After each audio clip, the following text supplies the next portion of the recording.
اختبار صعب واختبار حقيقي وجدي للمنتخب الوطني الخضر. طبعا متعودون على ردة الفعل في المباريات الكبيرة وعلى إعادة الاعتبار في وراء وخلف كل نكسة إن صح التعبير طبعا، وخلف كل تعثر. هذا ما نتطلع إليه ونترقبه ونتمناه في مباراة اليوم. أقول اختبار صعب لأن منتخب السويد طبعا منتخب له 12 مشاركة مونديالية، 7 مشاركات في الأورو، نهائي 58 في المونديال ونصف نهائي 92 في الأورو. طبعا منتخب من العيار الثقيل نقولها ونعيدها. المنتخب الوطني الجزائري اليوم كما نشاهد بقيادة القائد لمنتخب السويد حاول نقلها لجوي كارسيا والجرح لم يندمل بعد.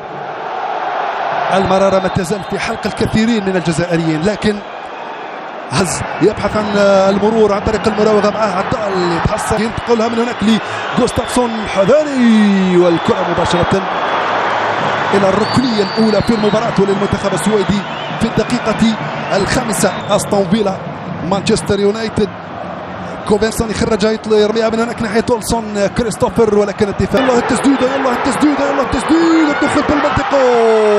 يا سلام يا سلام، الكرة الثابتة لطالما كانت حلا مثاليا بالنسبة للمنتخب الوطني في الدقيقة. رجل سحرية محرز يلعب الكرة، فضل الاستناد والاعتماد على التمريرة يملك نوع من الأفضلية في هذه اللحظات للمنتخب السويدي من هناك عن طريق فورسبرغ وأسبقية تمنحه إمكانية تسيير المباراة. انطلق محرز انطلقوا باللاعبين التقدم بالكرة والبحث عن التوزيع ممتازة.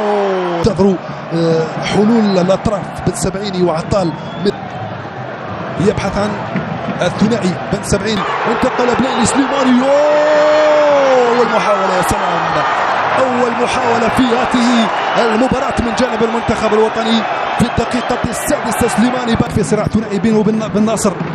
الناصر صاحب المجهودات يشفى طال عنده الكرة، نعود للمباراة يلعبها مباشرة. طالب حذاري الكرة يستحيل يستعيدها نبيل، ولكن وصلها لبليلي ولكن طول عليه نوعا ما مباشرة إلى الحارس، انتهى مباشرة إلى أوغستنسن، ولكن الدفاع الجزائري لحد الجزائريين كانت متوقعة طبعا.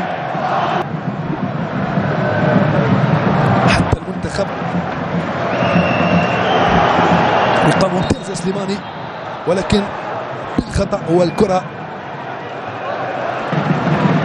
لكن هناك البحث عن أولسن، توصل له الكرة، توزيعها موجودة، ولكن حذاري من هذه الكرة، حذاري من هذه الكرة. لحسن الحظ التركيز يغيب عن إيميل فورسبرغ في اللقطة السابقة. التسديدة كانت شوف الإعادة هنا بين مدافعين. هنا الانطلاقة، هنا اللعبة، الكرة ثابتة. الحكم يقول ما فيش مخالفة، الحكم يقول العب وما فيش مخالفة على يوسف بليلي. تلعب الكرة في اليسار، بليلي التبادل بين التوزيع حاضرة وموجودة مباشرة إلى الحارس أولسن روبن، لكن الانكسار ومحاولة تمرير الكرة لسليماني، ولكن تبقى الخطورة وتبقى المبادرة من جانب منتخب السويد. على مرتين، يا سلام، على مرتين عيسى ماندي يتمكن من إخراج هذه الكرة، يتمكن إلى ذهنك مباشرة الجماهير الجزائرية الحاضرة بالكرة مباشرة من هناك لأولسن، ولكن موجود أحمد طوبة. رامي بن سبعين خطأ كل حكام المباراة. ماذا هناك؟ البطاقة الحمراء مباشرة. الكفاح فوق أرضية الميدان من عناصر إيميل هول منطلقة.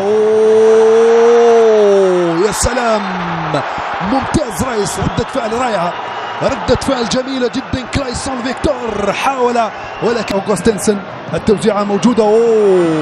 الدفاع أحمد طوبة يبحث عن سليماني المتسلل. جوستافسون الدخول بالكرة.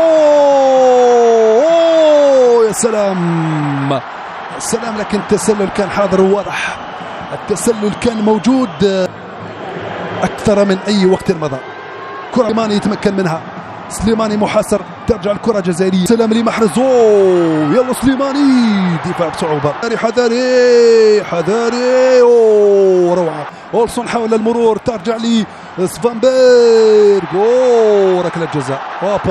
حكم المباراة يمنح ركلة جزاء حكم المباراة يمنح ركلة جزاء ما يترددش مطلقا حينما يكون القرار في صالح منتخب السويد، ما يترددش مطلقا حينما يكون القرار في صالح منتخب السويد. والله مشكوك فيها هنا. هدف مع منتخب السويد يتقدم لتنفيذ الركلة. هدف أول لمنتخب السويد، هدف أول في الأنفاس الأخيرة للشوط الأول من هذه المباراة. هدف أول نصفه بالأبيض صراحة، هدف من ركلة جزاء خيالية. أحمد الخطأ من أحمد طوبة، الخطأ من أحمد طوبة، الخطأ القاتل من أحمد طوبة، الخطأ القاتل من أحمد طوبة مجانا. هدية حقيقة، هدية حقيقية منحها أحمد طوبة للمنتخب السويدي. 2-0 للمنتخب السويدي. مباشرة بعد انطلاق الشوط الثاني تمكن جوي كيرسن من تسجيل الهدف. إسماعيل بن ناصر ويوسف بلايلي. إسماعيل انطلق لكن الدي طويلة مباشرة. البحث عن مسجل عن مباراة ودية بطابع رسمي. الكرة يلا بلايلي، يلا راوغ الأول. حكم يقول واصل اللعب، الحكم يقول واصل اللعب، وانطلق لصالح المنتخب السويدي. هولم يبحث إلى المنتخب السويدي للهدف الثاني. التسلل موجود لحسن الحظ، التسلل حاضر وموجود. البحث عن محرز. جميلة من محرز، يا سلام، ولكن يبدو أن التسلل كان موجود.